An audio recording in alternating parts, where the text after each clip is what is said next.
Hujan turun seperti menumpahkan ember dari langit. Angin menyelusup lewat celah-celah pagar, menusuk sampai ke tulang. Aku duduk di teras rumah mertua, memeluk Rara yang menggigil dalam selimut tipis. Pipinya merah, napasnya pendek-pendek, dan tubuhnya panas seperti kompor. Demamnya tinggi, sementara jam di dinding sudah melewati tengah malam. "Jangan bawa anak itu masuk." Suara Bu Ratna terdengar dari balik pintu, datar namun tajam. "Nanti penyakitnya menular. Rumah ini bukan rumah sakit." Aku menelan ludah. "Bu, Rara cuma butuh hangat. Dia anak Bima juga." Pintu tidak dibuka. Yang terdengar justru bunyi kunci diputar, seperti pengumuman bahwa pembicaraan selesai. Aku memejamkan mata, merasakan air hujan memercik dari atap ke ujung kaki. Di dalam rumah ada ruang tamu hangat, sofa empuk, dan teko teh yang selalu disediakan untuk tamu. Tapi untuk cucunya sendiri, Bu Ratna memilih pintu terkunci. Aku mengusap dahi Rara. "Bertahan, ya, sayang," bisikku. "Bunda di sini." Rara merintih, lalu menggenggam jariku dengan tenaga yang tinggal sisa. Aku menahan air mata. Dalam kepalaku, satu kalimat terus berulang, lebih keras daripada suara hujan. "Aku tidak akan lupa malam ini." Dulu aku selalu berusaha baik. Aku menunduk, mengalah, menahan kata-kata agar tidak memicu ribut. Demi Bima, demi rumah tangga, demi anak. Tetapi malam ini, ketika anakku menggigil di teras, aku tahu, ada batas yang tak boleh dilewati. Aku masih diam. Aku masih menunduk. Namun bukan karena takut. Aku sedang menyusun sesuatu, pelan, rapi, seperti menyusun benang menjadi kain yang akan menutup mata orang-orang yang menganggapku lemah.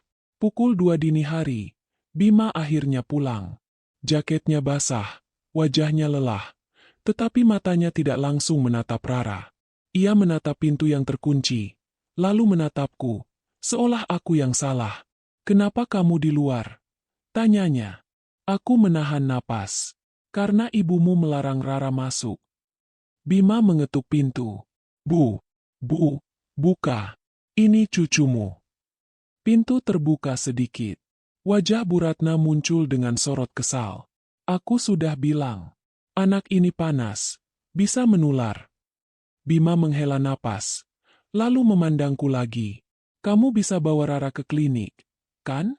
Jangan dramatis begini." Kata, dramatis, itu menampar lebih keras daripada hujan.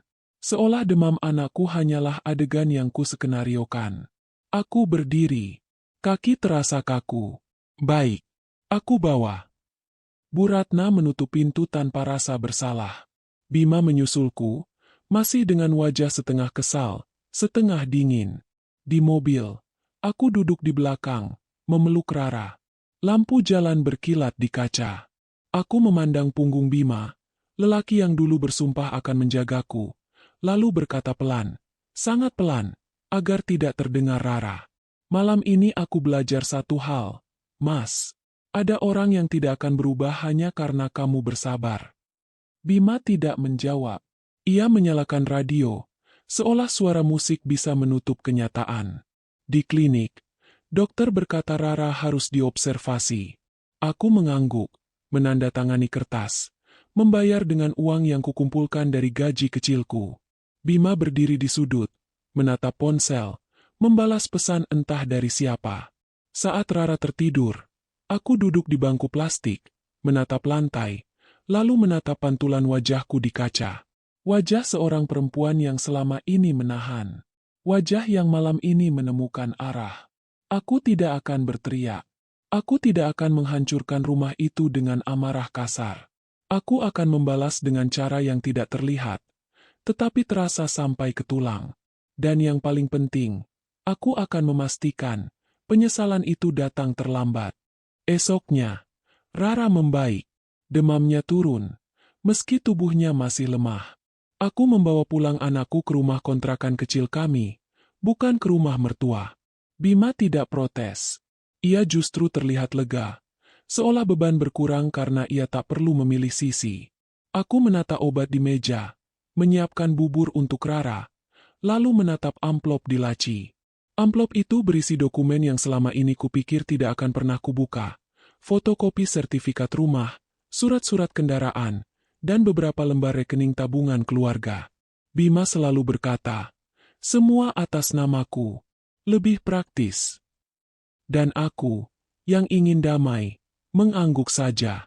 Namun aku bukan perempuan bodoh. Aku hanya terlalu percaya. Siang itu, Bima pulang membawa buah. Ia mengelus kepala Rara sebentar, lalu duduk di sofa. Ibu telepon. Dia bilang kamu keterlaluan. Membuat keluarga panik. Aku menatapnya. Panik karena apa? Karena cucunya demam. Atau karena orang lain akan tahu cucunya dibiarkan di teras. Bima diam. Ia memainkan kunci mobil. Kamu jangan memperbesar masalah. Ibu itu orang tua. Cara pikirnya beda. Aku tersenyum tipis. Cara pikirnya beda. Ya, tapi caranya mengunci pintu itu nyata. Bima menghela napas, lalu berdiri. Aku harus keluar sebentar. Ada urusan kantor. Aku tahu itu bohong dari cara ia menghindari tatapanku. Aku tidak menahannya. Aku hanya mengangguk, lalu berkata lembut. Silakan. Begitu pintu menutup, aku mengangkat ponsel dan membuka pesan yang kemarin sempat kulihat sekilas di layar Bima saat ia tertidur. Nama, Salsa, muncul berkali-kali. Aku tidak perlu menjadi ahli untuk memahami pola. Pesan singkat, emotikon, janji bertemu.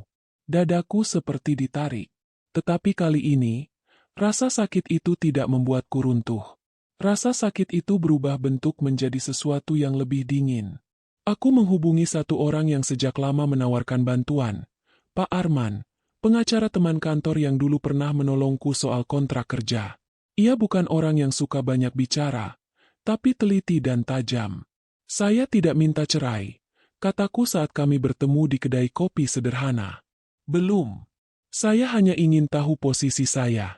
Kalau suatu hari saya perlu melindungi anak saya harus siap. Pak Arman menatapku dengan serius. Bu, dalam rumah tangga, yang paling sering hancur bukan cinta, tapi akses. Akses ke uang, aset, dan keputusan. Anda punya bukti kontribusi. Aku mengeluarkan map, slip gaji, bukti transfer, bukti bayar cicilan, bukti belanja rumah tangga. Semua yang selama ini kupikir sepele, ternyata bisa menjadi senjata. Pak Arman mengangguk pelan. Bagus. Anda tidak sedang mencari ribut. Anda sedang mencari pijakan. Aku pulang dengan kepala lebih jernih. Malamnya, Bima pulang lewat jam 10. Wajahnya wangi parfum yang bukan parfumnya.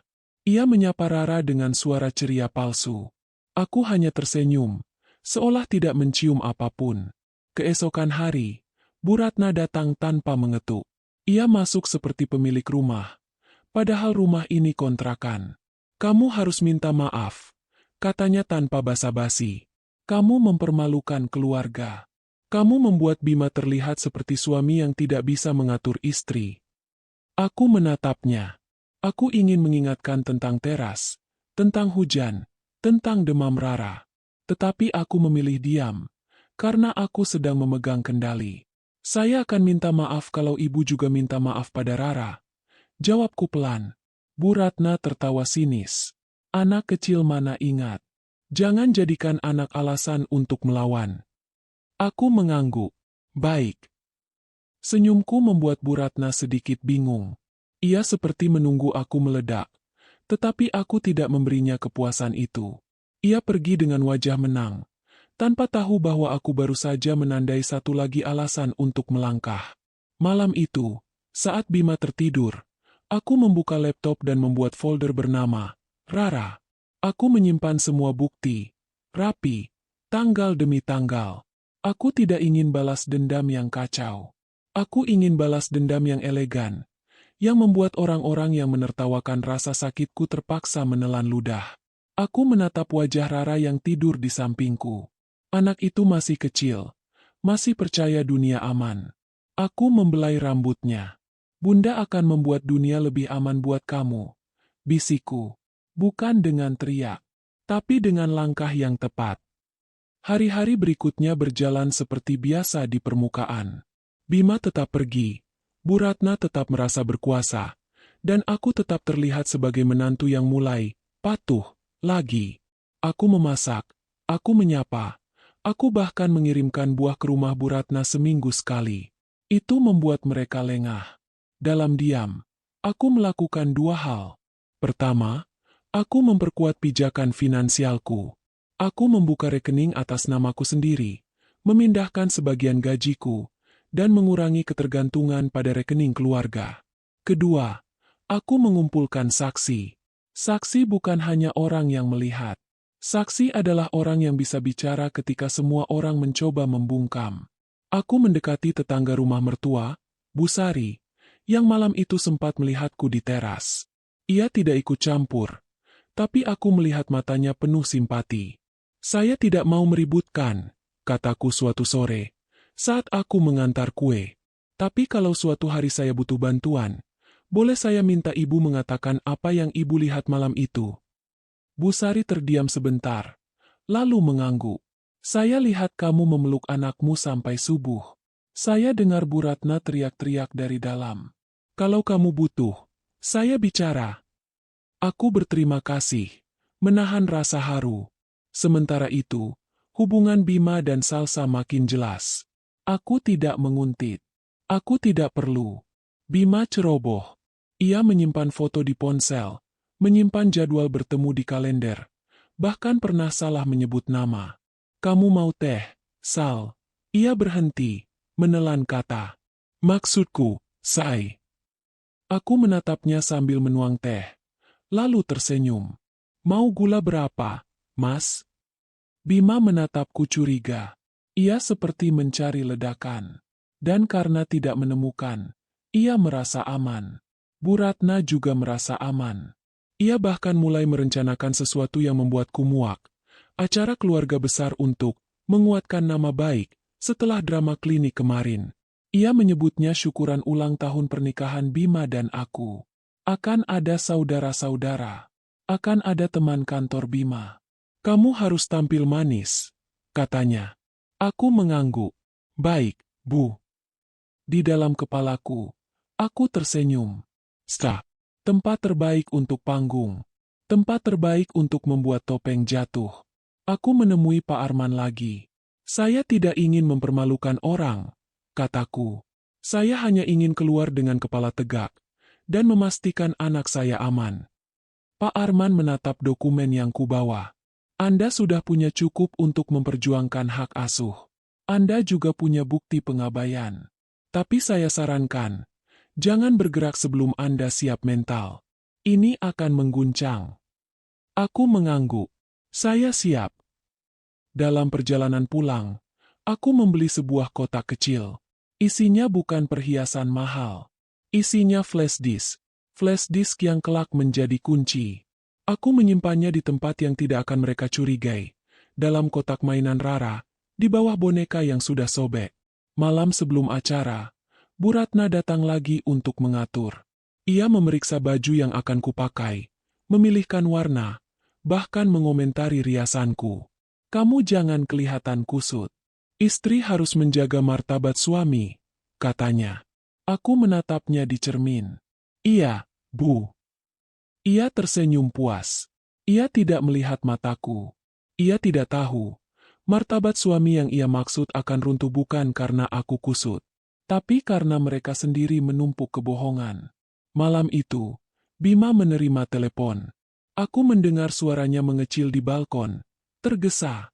Iya, besok setelah acara. Tenang, aku pasti datang. Jangan ngambek. Aku menimang Rara. Pura-pura tidak mendengar. Namun di dalam dadaku, ada bara yang tenang. Seperti api dalam tungku yang tidak terlihat tetapi panasnya nyata. Besok, pesta itu akan berlangsung. Besok, semua orang akan menatap kami sebagai keluarga yang tampak baik-baik saja. Dan besok pula, sebagian dari mereka akan pulang dengan mulut terkunci karena kaget, dan sebagian lagi akan menangis karena kenyataan. Aula kecil itu dipenuhi lampu hangat dan bunga plastik yang dibuat seolah-olah mewah. Bu Ratna berdiri di tengah, menyambut tamu seperti ratu. Ia tertawa keras, memeluk saudara-saudara, dan berkali-kali berkata, "Keluarga itu harus kuat. Jangan mudah goyah." Aku berdiri di samping Bima, tersenyum seperlunya. Rara kubiarkan bermain di pojok dengan sepupu-sepupunya. Aku memastikan ia minum obat tepat waktu, memastikan ia nyaman. Aku tidak mau malam ini menjadi trauma baru untuk anakku. Bima terlihat gugup. Ia berkali-kali mengecek ponsel. Salsa mengirim pesan. Aku tahu, dari cara ia menahan senyum kecil yang tidak pantas. Bu Ratna mengetuk mikrofon. "Terima kasih semua sudah datang. Malam ini kita merayakan ulang tahun pernikahan anak saya, Bima, dan menantu saya, Naya." Aku mendengar bisik-bisik. Ada yang berkata aku beruntung punya mertua yang perhatian. Ada yang berkata aku harus lebih tahu diri. Aku hanya menelan semuanya, membiarkan mereka bicara, karena sebentar lagi mereka akan mengerti bahwa yang mereka lihat hanya permukaan. Setelah makan, Bu Ratna meminta aku naik panggung bersama Bima. Kata-kata dari istri, katanya, menatapku tajam, seperti perintah. Aku menggenggam mikrofon. Tangan sedikit dingin, tetapi suaraku tidak bergetar. Aku sudah melatihnya berkali-kali, di depan cermin, di depan suara hujan yang masih membekas di ingatan. "Terima kasih," kataku. "Terima kasih sudah datang. Saya senang melihat keluarga besar berkumpul." Aku berhenti sebentar, menatap wajah-wajah yang menunggu drama. Aku tahu sebagian dari mereka berharap aku menangis, berharap aku meminta maaf, berharap aku mengaku salah. Aku tersenyum. Saya juga ingin mengucapkan terima kasih pada Ibu Ratna, karena beliau selalu mengajarkan saya arti ketegasan. Bu Ratna mengangguk bangga. Aku melanjutkan, pelan, jelas, enak didengar. Dalam rumah tangga, kadang kita diuji bukan oleh orang luar, tapi oleh orang yang seharusnya jadi tempat pulang. Saya pernah berada di titik paling dingin dalam hidup saya. Bukan karena hujan, tapi karena pintu yang tertutup. Suasana mulai berubah. Beberapa orang saling pandang. Bu Ratna menegang, tetapi ia masih tersenyum, seolah aku sedang memuji. Aku menatap Bima. Saya juga ingin mengucapkan terima kasih pada suami saya, karena dia mengajarkan saya satu hal. Jangan menyerahkan seluruh hidup kita pada satu orang, bahkan pada orang yang kita cintai. Bima menatapku dengan mata melebar. Aku menghela napas, lalu berkata, "Malam ini, saya tidak ingin ribut. Saya ingin jujur. Saya ingin menutup satu bab, dan membuka bab baru." Bu Ratna maju setengah langkah. "Naya, kamu ngomong apa ini?" Aku tersenyum, masih lembut. "Tenang, Bu. Ini bukan drama. Ini keputusan." Aku memberi isyarat pada panitia, seorang teman kantor yang kubayar untuk membantu teknis. Layar proyektor yang tadi menampilkan foto pernikahan kami, kini berubah. Muncul rekaman CCTV dari rumah mertua. Rekaman itu memperlihatkan aku duduk di teras, memeluk Rara yang menggigil, sementara dari dalam terdengar suara Bu Ratna menolak. Di rekaman, jam menunjukkan pukul 12 lewat, hujan masih deras. Terlihat jelas pintu terkunci. Suasana mendadak sunyi. Bahkan sendok yang jatuh terdengar keras. Bu Ratna pucat. Itu tidak seperti itu." Layar berganti. Foto percakapan Bima dengan Salsa muncul, lengkap dengan janji bertemu, lengkap dengan kalimat yang menyayat. "Kalau sudah beres, aku nikahi kamu." Ada juga bukti transfer uang ke rekening yang bukan rumah tangga. Bima maju, mencoba meraih mikrofon. "Matikan. Ini fitnah." Aku menahan mikrofon. "Tetap tenang. Bukan fitnah, Mas. Ini data." Aku menatap para tamu. Saya tidak meminta siapapun membenci mereka. Saya hanya ingin semua tahu. Selama ini saya diam bukan karena saya tidak tahu.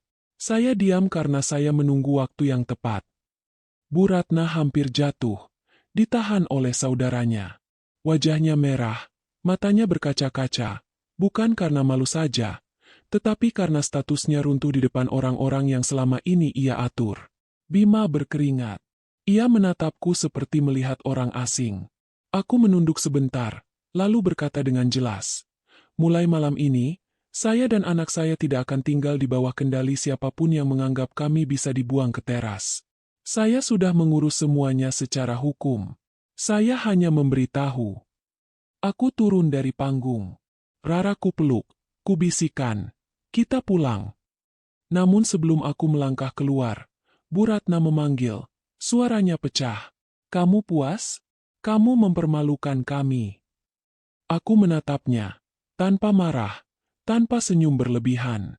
"Bu, yang mempermalukan keluarga bukan saya. Yang mempermalukan keluarga adalah keputusan ibu mengunci pintu untuk cucu ibu sendiri." Aku pergi, meninggalkan aula yang kini gaduh. Tapi balas dendamku belum selesai. Yang terjadi malam ini adalah pembukaan. Karena twist terbesar belum mereka tahu. Di rumah, aku menidurkan Rara lebih cepat. Anak itu lelah, tetapi ia terlihat tenang. Mungkin karena untuk pertama kalinya ia tidur tanpa rasa dingin yang menempel di kulit. Teleponku bergetar terus. Nomor Bu Ratna, nomor Bima, nomor saudara-saudara. Aku tidak mengangkat.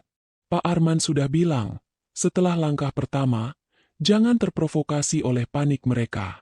Biarkan mereka bereaksi. Biarkan mereka menampakkan siapa mereka sebenarnya. Keesokan pagi, Bima datang ke kontrakan. Wajahnya kusut, matanya merah. "Naya, kamu keterlaluan." Ia langsung menuduh, seperti biasa. "Kamu hancurkan nama baikku." Aku menatapnya tenang. "Nama baik kamu hancur karena pilihan kamu sendiri." Bima mengangkat suara. "Itu urusan pribadi. Kamu tidak punya hak menayangkan itu di depan orang." Aku mengangguk. "Benar. Itu urusan pribadi. Tapi kamu menjadikan urusan pribadi itu sebagai alasan untuk menelantarkan keluarga. Itu jadi urusanku juga." Ia meraih laci, berusaha mencari dokumen. "Mana surat-surat rumah? Mana rekening? Kamu tidak bisa seenaknya." Aku menahan napas, lalu berkata pelan, "Mas, kamu lupa. Semua atas namamu. Kamu pikir itu membuatku tidak punya apa-apa. Padahal itu membuat kamu menanggung semua konsekuensi." Bima menatapku kosong. Aku menyerahkan satu map. "Ini gugatan hak asuh. Ini laporan pengabaian. Ini bukti kontribusiku. Dan ini, Mas, surat permintaan pembekuan akses rekening bersama, karena ada indikasi penyalahgunaan dana keluarga." Bima membuka map itu dengan tangan gemetar. Kamu sudah sejauh ini." Aku mengangguk. "Aku mulai sejauh ini sejak malam Rara di teras." Bima menjatuhkan map. Ia duduk, kepala tertunduk. Untuk pertama kalinya, aku melihat lelaki itu tidak punya jawaban. Bu Ratna datang menyusul. Wajahnya tidak lagi sombong, melainkan penuh amarah yang bercampur takut. "Kamu mau apa sebenarnya? Kamu mau uang? Kamu mau rumah?" Aku menatapnya. "Saya mau satu hal. Saya mau Rara aman." Bu Ratna tertawa, getir. "Aman? Kamu pikir kamu bisa membesarkan anak sendirian? Kamu butuh keluarga kami."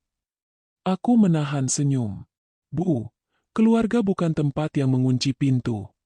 Bu Ratna maju, suaranya meninggi. "Kamu pikir kamu hebat karena punya pengacara? Kamu cuma menantu. Kamu bisa kami hancurkan." Aku menatapnya lurus. "Silakan coba." Bu Ratna terdiam, seolah baru sadar ada sesuatu yang berubah. Ia terbiasa menguasai perempuan dengan teriakan. Tetapi di depannya sekarang, ada perempuan yang diamnya tidak bisa ditembus. Hari itu, aku pergi ke kantor, bekerja seperti biasa. Orang-orang membicarakan pesta semalam.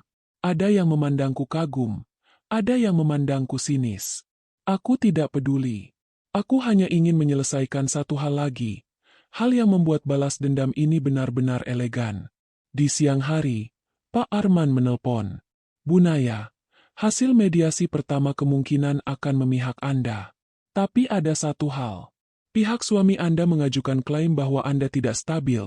Katanya Anda mudah panik dan suka membuat drama. Aku tertawa pelan. Tentu, itu cara mereka. Kalau begitu, lanjut Pak Arman, kita butuh satu saksi kuat. Bukan hanya tetangga. Saksi yang tidak bisa mereka tekan. Aku menutup mata. Saya punya. Sore itu, aku menjemput seseorang di stasiun. Ibu kandungku, Bu Mira. Ia sudah lama sakit-sakitan dan tinggal di kota lain. Selama ini aku menahan diri untuk tidak melibatkan beliau, karena aku tidak ingin menambah beban. Tapi kali ini, aku butuh sandaran. Bu Mira memelukku erat. Kamu kurus, nak.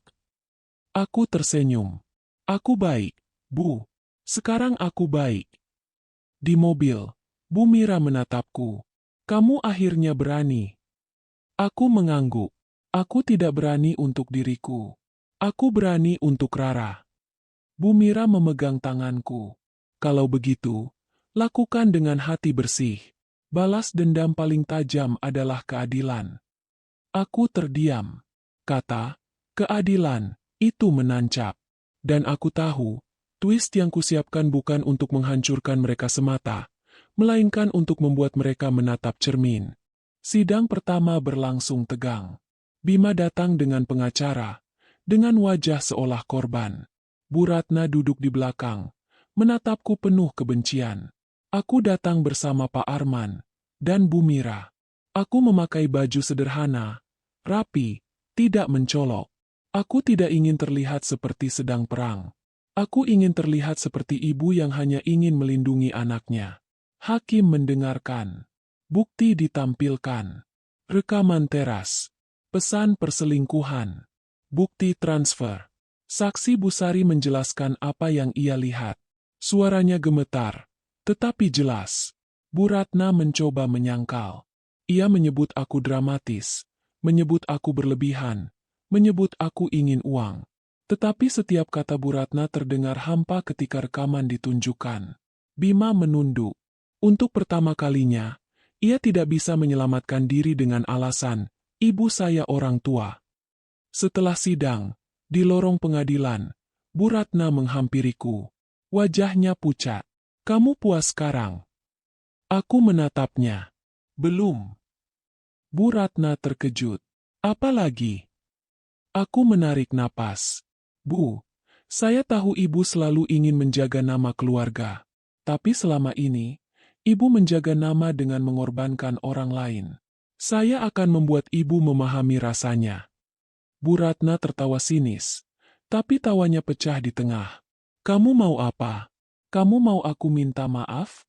Baik, aku minta maaf. Aku menggeleng pelan. Saya tidak butuh maaf yang lahir karena takut. Aku berjalan pergi. Namun di dalam dadaku, ada rasa berat. Karena balas dendam, meski elegan, tetap membuat hati kotor kalau tidak diarahkan. Malam itu, aku duduk bersama Bu Mira di ruang tamu. Rara tertidur di kamar. Bu Mira menatapku lama. Kamu menyimpan sesuatu. Ya, saya lihat dari mata kamu. Aku terdiam, lalu mengeluarkan flash disk dari kotak mainan Rara. Aku menaruhnya di meja seperti benda biasa. Bu, kataku pelan. Aku belum cerita semuanya. Bu Mira mengangguk. Cerita. Aku menarik napas panjang. Malam Rara di teras itu, bukan kejadian pertama. Dulu, saat aku hamil, Bu Ratna pernah memaksaku berdiri lama di dapur karena katanya menantu harus kuat. Aku sempat pendarahan ringan. Bima bilang itu cuma kebetulan. Bu Mira menutup mulut, menahan emosi. Aku melanjutkan. Suaraku tetap terukur. Tapi ada yang lebih besar. Aku pernah menemukan surat lama di lemari rumah mertua. Surat rumah sakit. Surat tentang seorang bayi. Bu Mira menatapku tajam. Bayi apa? Aku menelan ludah. Bayi perempuan. Tanggalnya sama dengan tanggal lahirku. Bu Mira membeku. Tidak mungkin. Aku mengangguk. Aku juga pikir begitu. Tapi di surat itu ada nama Bu Ratna sebagai penanggung jawab. Ada catatan singkat. Bayi diserahkan pada pihak lain. Bu Mira menggenggam tepi kursi. Kamu bilang apa, Naya? Aku menatap Bu Mira, lalu berkata pelan. Seperti pisau yang tidak langsung memotong, tetapi pasti. Aku curiga. Bu Ratna tahu sesuatu tentang asal-usulku. Bu Mira menatapku dengan mata berkaca-kaca. Saya mengadopsi kamu, Naya. Tapi saya tidak pernah tahu dari mana tepatnya. Saya hanya diberi bayi, katanya dari keluarga yang tidak sanggup. Dunia terasa berputar. Aku mengangkat flash disk. Di sini ada salinan surat itu. Dan aku sudah memeriksa lebih jauh. Pak Arman membantu. Ada catatan kelahiran yang mengarah pada satu kemungkinan. Bu Mira menangis pelan. Jadi, Bu Ratna. Aku mengangguk. Mataku panas tetapi suaraku tetap stabil. Ada kemungkinan. Bu Ratna adalah ibu kandungku. Sunyi jatuh. Seperti hujan yang tiba-tiba berhenti. Meninggalkan udara dingin yang menggigit. Aku menutup mata. Kalau itu benar, Bu, maka semua yang dia lakukan padaku selama ini, bukan sekadar mertua kejam, tapi seorang ibu yang membuang anaknya, lalu menghukum anak itu ketika kembali sebagai menantu. Bu Mira menangis lebih keras, memelukku. Maafkan ibu, maafkan ibu. Aku memeluk Bu Mira balik. Ibu tidak salah. Ibu yang membesarkan aku. Ibu yang mencintai aku. Di dalam dadaku, balas dendamku berubah bentuk. Bukan lagi soal mempermalukan Bu Ratna, tapi soal membuatnya menatap dosa yang paling ia sembunyikan. Dan twist itu akan kutaruh di tempat yang paling menyakitkan bagi Bu Ratna, di depan cermin keluarganya sendiri. Beberapa minggu kemudian, putusan sementara keluar. Hak asuh Rara jatuh padaku, dengan kunjungan terjadwal untuk Bima. Akses ke rekening bersama dibatasi. Bima tidak lagi bisa seenaknya. Bu Ratna tidak lagi bisa mengancam dengan uang. Namun Bu Ratna masih punya satu senjata, reputasi. Ia masih berusaha mengubah narasi, mengatakan aku, perempuan licik. Mengatakan aku, menggiring opini. Ia mengumpulkan keluarga untuk membuat pertemuan, seolah pengadilan sosial bisa mengalahkan pengadilan negara. Aku membiarkan, karena aku juga akan datang. Dengan satu hal terakhir, pertemuan keluarga dilakukan di rumah Bu Ratna. Semua hadir, saudara, tetangga, beberapa teman dekat. Bu Ratna berdiri di ruang tamu, memulai dengan pidato panjang tentang kehormatan, tentang perempuan yang harus tahu diri, tentang menantu yang tidak berterima kasih. Aku duduk tenang, memegang tangan Bu Mira. Rara bermain di halaman, ditemani sepupu yang baik hati. Ketika Bu Ratna selesai bicara, ia menunjukku. Sekarang kamu mau apa lagi? Aku berdiri. Suaraku tenang, tidak tinggi, tidak rendah. Saya mau satu hal saja, Bu. Saya mau kebenaran. Bu Ratna menyipitkan mata. Kebenaran apa? Aku mengeluarkan map. Di dalamnya ada hasil pencarian dokumen, ada catatan rumah sakit, ada surat adopsi yang baru kami lacak ulang. Pak Arman sudah menyiapkan semuanya dengan rapi. Aku menatap seluruh ruangan. Saya tidak datang untuk mempermalukan keluarga ini. Saya datang karena saya tidak mau Rara tumbuh dalam kebohongan yang sama. Bu Ratna tertawa, memotong. Kamu jangan bawa-bawa anak terus. Aku mengangguk. Baik. Saya bawa diri saya saja. Aku menatap Bu Ratna. Bu Ratna, apakah ibu ingat tanggal 21 Mei, 29 tahun lalu? Wajah Bu Ratna berubah. Sekejap saja, tetapi cukup. Suara-suara di ruangan merendah. Semua merasa ada sesuatu. Aku melanjutkan, pelan. Di rumah sakit kota ini, ada seorang bayi perempuan yang lahir. Bayi itu kemudian diserahkan. Di catatan rumah sakit, nama penanggung jawabnya, Bu Ratna. Bu Ratna mundur satu langkah. Apa maksudmu? Bu Mira berdiri di sampingku. Suaranya bergetar tetapi tegas.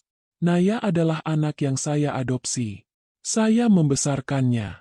Tapi saya baru tahu sekarang, asal-usulnya. Bu Ratna menutup mulutnya. Napasnya memburu. Tidak. Itu bohong. Aku membuka dokumen, menunjukkan salinan yang dilegalisir. Ini bukan bohong, Bu. Ini arsip. Salah satu saudara Bu Ratna bertanya pelan. Ratna, ini benar. Bu Ratna menatap sekeliling. Matanya liar. Ia seperti mencari tempat bersembunyi, tetapi tidak ada. Karena selama ini ia bersembunyi di balik kekuasaan. Dan kini kekuasaan itu tidak bisa menutupi satu hal, kebenaran. Aku menatapnya, dan untuk pertama kalinya, suaraku sedikit pecah. Kalau ibu memang ibu kandung saya, mengapa ibu buang saya?